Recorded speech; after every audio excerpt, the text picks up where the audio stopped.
Well, welcome back to Dallas Delivers, the District 11 update. Feeling safe in one's home and community is the #1 concern of residents, and not only in District 11, but in all of Dallas. The fight against crime is a team effort, and with me now is Deputy Chief of Police Davis Elliston, one of the North Central Command, and along with Ed Fox and Marguerite Burtis. Well, welcome to you all. We appreciate you coming to Dallas Delivers, and especially for District 11. Well, Chief, tell us what's going on with crime in District 11. Well, I'm very happy to report that we're currently experiencing a 5% decrease in crime this year to date as compared to the same time period last year. And to kind of put that in perspective, when we compare the numbers to 2004, giving us a 3-year span there, we're actually down in crime 26% over the last 3 years. But we're very happy to report that, and a lot of that credit goes to these folks that are here with me today, the citizens that support us in that effort. Absolutely, and we agree with that, and a lot of the credit also goes to your officers, so we appreciate the officers on patrol as well. Well, Marguerite is one of our terrific District 11 citizens, and she's the head of the Crime Watch in an area that is south of LBJ. And so, Marguerite, do you want to tell us just a little bit about what you do in your Crime Watch and what you do as far as your extended patrols go? Yes, I would be happy to. We have armed off-duty police officers who are in uniform patrol our designated area in a marked Dallas police car. When I go by your area, I see them a lot, as a matter of fact. So we're happy that the police officers are there, especially in marked patrol cars as well. That helps not only the neighborhood, but when they're coming in and out of the neighborhood, having that presence there is really important to us. How are these off-duty police officers compensated? Our membership fees cover the cost of the patrol officers, and Dallas city taxes are not paying the officers for the time they're in our neighborhood. Approximately 98% of the fees that we collect go toward paying for the patrol hours that the officers are on duty and for the leasing of a marked Dallas police car. It sounds like a good program. Can you tell us a little bit about the organization of the Crime Watch group? Yes, we have a 5-member board that is elected by the membership for a 1-year term, and the board in turn appoints an 18-member block captain group.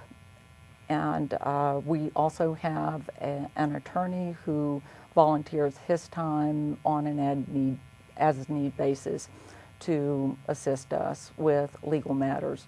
That's great. The infrastructure is critical to the maintenance of the program, and if there is anyone who would like to contact me at burtism@gmail.com to discuss our infrastructure, we would be happy to share it with someone. Well, that's very generous of you. I remember when Chief Elliston and I had a crime problem in part of our District 11, we did suggest that they call you up and explore opportunities in the extended neighborhood patrol. And they did contact That's us, great. and we shared the infrastructure, all of our marketing with the new member packets and the new neighbor packet were shared. So, well, yes, we it was very appreciate that. helpful. And they've been successful, right, and they've been successful now for 1 year. That's great. Well, good. Thank you. We appreciate your welcome. efforts on behalf of the district, too. Thanks. And now we have Ed Fox, and Ed is all things Crime Watch and all things volunteer and patrol. Ed lives north of LBJ, and we're just so fortunate to have him. Ed and I have gone to many homeowners associations to talk about crime and crime prevention, and he has a terrific program too. So Ed, can you give us just a little bit of information on when the program was established, and do the VIP volunteers and patrol, do they patrol 24 hours a day? The program was started by Jennifer Zillman back in 1992, and it has grown since then to the indicators on the map that you see here, to probably the largest concentration of volunteers and patrol and crime watch organizations in the city for one patrol division. Crime does go down significantly when you start one of these programs, and it goes down for two reasons. Nobody knows a neighborhood like a neighbor, You know when something's going wrong, you're there to spot it and be able to report it.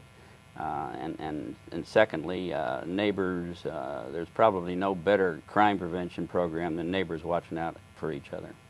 And what do they exactly do, Ed? Do they just get in their cars and patrol around? Is Yeah, that we how it patrol. works? We patrol 2 in a car. You go through a patrol. You go through a training program first, about a 7-hour training program, and you learn things like patrol protocol, patrol procedure, the legal aspects of VIP, observation skills.